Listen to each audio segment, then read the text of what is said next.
New Valhalla City. The main stage of the novel is cybermodule necromancer into which I have been possessed, a vast megalopolis of 72 million residents.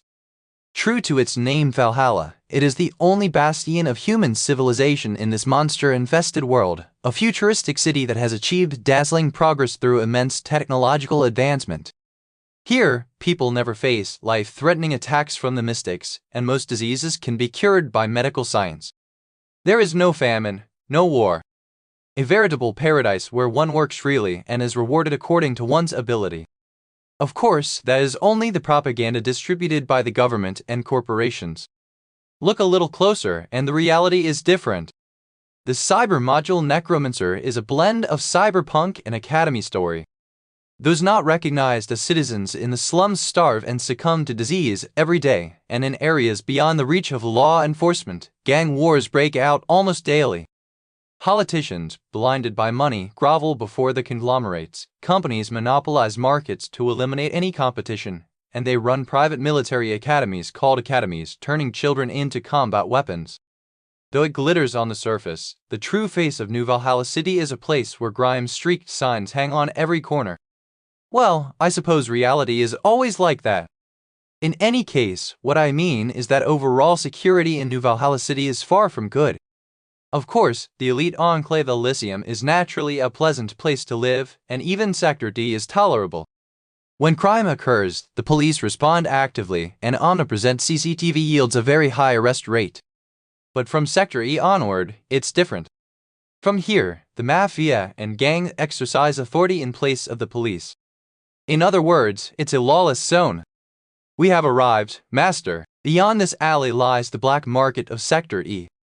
Maria brought the car to a near imperceptible halt. Rather than opening the door immediately, she spoke to me in a cautious tone. Master Aaron. What does that? I beg your pardon, but I would ask you to reconsider. The danger here is incomparable to the places you usually frequent. I am already aware. Even from the atmosphere outside, I could tell it was in stark contrast to Elysium, where I'd been staying since possessing Aaron's body. Trash lay boldly in the streets, and there was scarcely a soul in sight. It would be no surprise if a knife-wielding thug or an illegal firearm suddenly leapt out from behind. Yet I answered calmly. And what of it?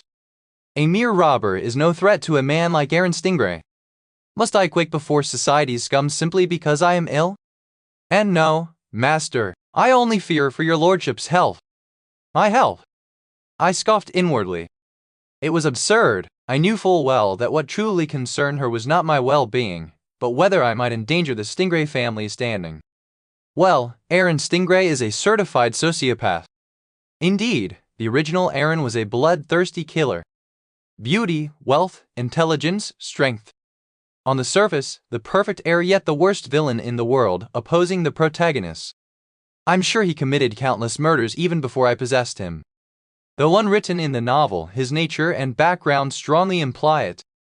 Aaron must have perpetrated awful deeds time and again, only for the family to cover them up with their power. And because of that, they're plotting to eliminate him in the shadows. Even a sprawling corporate empire would wobble if the heir apparent's murderous past became public.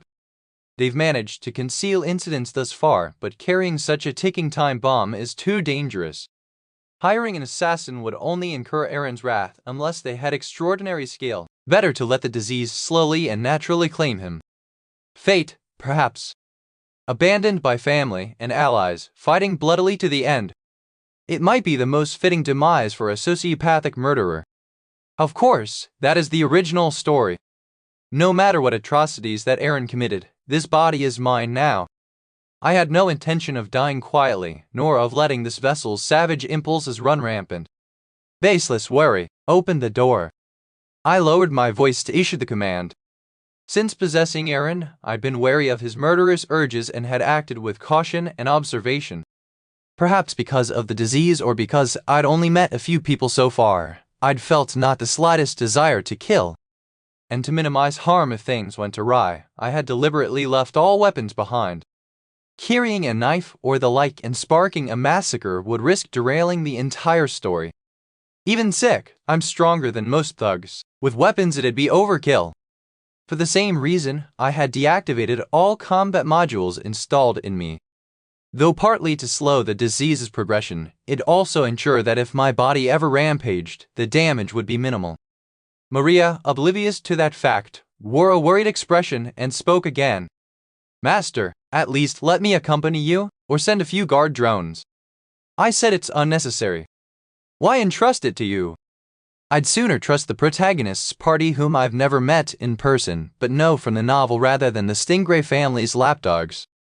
I rejected her offer firmly, and Maria reluctantly unlocked the car. The door of the luxury sedan slid open smoothly. Suppressing my dizziness, I stepped out carefully. Let us proceed. I will contact you within 2 hours. Understood. Please be careful. Maria, beaten by my stubbornness, started the car and departed quietly. Only after confirming the flying luxury sedan had vanished into the sky did I exhale in relief. Finally alone.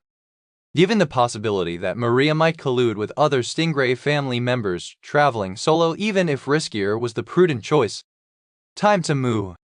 I did not have much time during which I could maintain clarity. I must use it efficiently. My two current objectives are clear. 1. To repair the malfunctioning nanomachine inside me and cure the disease. The other, to locate the novel's protagonist and supporting characters and form appropriate connections. This is not mere personal fandom, it is to accurately grasp the present situation and align with the original storyline. The latter will naturally resolve once I return to the academy. Therefore, my immediate task is to find that person somewhere in this black market. Miyu the Genius Modular, the technician who granted the protagonist the cheat-like ability Corpse Devourer, and also one of the sub-heroines. Not a doctor, but the world's foremost nanomachine expert in this universe, she alone can surely cure my disease. What if she can't? No, she will. Setting aside any doubts, I stepped deeper into the alley. The Sector E black market matched the image I'd pictured while reading the novel to perfection. Signs bearing a jumble of languages from every nation. Steam rising from vents and drug addicts with bizarre facial decorations wandering the streets like zombies. The goods displayed by shopkeepers were far from ordinary. Handcrafted firearms, illicit pornographic junk chips, items that would land you in prison if sold openly. A thoroughly vile place. In such a setting, someone dressed as neatly as I was would attract far more attention than if I were naked. As I thought, the deeper I ventured into the black market, the more the passers-by and shopkeepers stared at me. Among them, I could sense some harboring ill intent. I need to finish this before anything happens. Rather than wandering around and drawing more attention, I decided to gather information from a single suitable stall. I approached a street vendor displaying weapons. The merchant gave me a business-like smile the moment he saw my face. I noticed he was missing one front tooth. Welcome! What are you looking for? A pistol? A knife? A chipset? Or perhaps something to quietly put a hole in the brow of the bully at your school? Interested in that? I have a question. What, do I look like an informant? If you're not buying, get lost. 10,000 credits. If you give me worthwhile information, I'll give you another 10,000, all in cash. Oh, you're richer than I thought, master. 10,000 credits could feed a family of 4 in the slums for a week. Of course, to a member of the Stingray family, it was pocket change. The merchant held out his hand for the money, and I handed him the cash I'd prepared. Cash was rare these days, but I'd brought it just in case. Now then, what info do you want? I'm looking for the talking vending machine around here. Talking vending machine? Want a drink? There's an AI-equipped 150 meters that way, but I don't recommend it. The circuitry blew recently, and it started cursing at customers like a dog. More precisely, a vending machine that speaks in a woman's voice. All its items are always sold out, and what it deals in are combat modules. The moment I said that, the merchant's eyes changed completely. He clearly put 2 and 2 together. I pressed him harder. Oh, you know a woman called Miyu, don't you? What if I say I don't? Would you remember for 20,000 credits? Hey, buddy, warning from me, best not mention that name here. Might have been different long ago, but these days. 100,000. He swallowed hard. Just telling me the location of the talking vending machine was worth 100,000 credits. Who could resist? But only for a moment. He waved his hand, abruptly tearing his gaze from my wallet. Fine, it's not about the money. I'll even give back what you gave, just go away. 1 million. Hey, cat. He looked at me as if trying to decide if I was insane or serious. I, too, couldn't quite fathom 1 million credits, but I knew it was enormous. And how strong a temptation it posed to him. In any deal, the richer party holds the advantage. Now the upper hand was mine. If you can't do it, I'll find someone else. 3 seconds to decide. Fine. 5. He hastily pressed a button on the machine beside him, a sound-canceling device word to keep our conversation private. The vending machine you're after is at Street 58-1 that way. It's in a weird spot, so you won't miss it. Now give me the money. God made. Double you what? I can't trust your info. I'll hand over the 1 million credits once you prove you weren't lying. Why, you're crazy? You're trying to drag me there? That place is... It's the territory of those Bloodfangs, isn't it? A what hang? A gang that had rapidly grown in power in Sector E, an extremist group intent on slaughtering New Valhalla City's wealthy, united by a single dangerous creed: money couldn't sway them. Early in the story, they'd used Mew's nanomachines, modules, and gear to seize control of the area. The protagonist's clashes with them formed the novel's opening conflict. The talking vending machine I sought was the exchange point between Mew and the Bloodfangs. In short, I was telling the merchant, I'll give you 1 million credits if you stake your life on it. Perhaps scared for his life, he broke into a cold sweat and began packing up. Fine, let's pretend none of this ever happened. 1 million credits will only vanish into thin air then. Fine by you. I don't need it. Damn it, I said I never said anything. Understand? There was no deal between us. Just then. Where do you think you're going, arms dealer Jaren? Rather. Footsteps approached from both sides of the alley. 8 in total. They looked rough, intent on surrounding us slowly. Maintaining an air of calm, I asked the merchant. They the Bloodfangs? S.H. Shut up. It's all your fault. I didn't do anything. Hey, you lot. Why the whispering? Sounds mighty suspicious. A gunshot rang out, and the sound canceller beside the merchant chattered. One of the Bloodfangs held a surprisingly well-crafted pistol. Could that weapon be one of Mew's creations? If so, that was good. Take these scum down, and I'd squeeze the merchant for the vending machine's location. No point in drawing more attention. Act discreetly and within reason. Just as I mentally weighed my next move. Till. A tingling surge raced from my fingertips to my brain. A strange sound and a sinister pleasure simultaneously stimulated every cell in my body.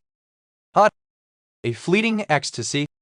Then I noticed something odd and looked at my right hand more precisely, at what I held. A sharp warblade. Of course, it wasn't mine. I deliberately left my weapons behind. Yet the blade looked familiar. I soon realized it was one of the items the arms dealer had laid out moments ago. How had it suddenly ended up in my hand? Before I could ponder further, a scream from behind. Turning, I saw shredded bodies littering the ground. Those flesh things had been living Bloodfang members only moments ago. My first real witness of death. And yet I felt no fear or revulsion, only a bloody smile creeping across my lips. Then it hit me. Damn it, Aaron, you insane monster. All the precautions I'd put in place to prevent this moment had become utterly useless. This body. Wasn't its power sealed?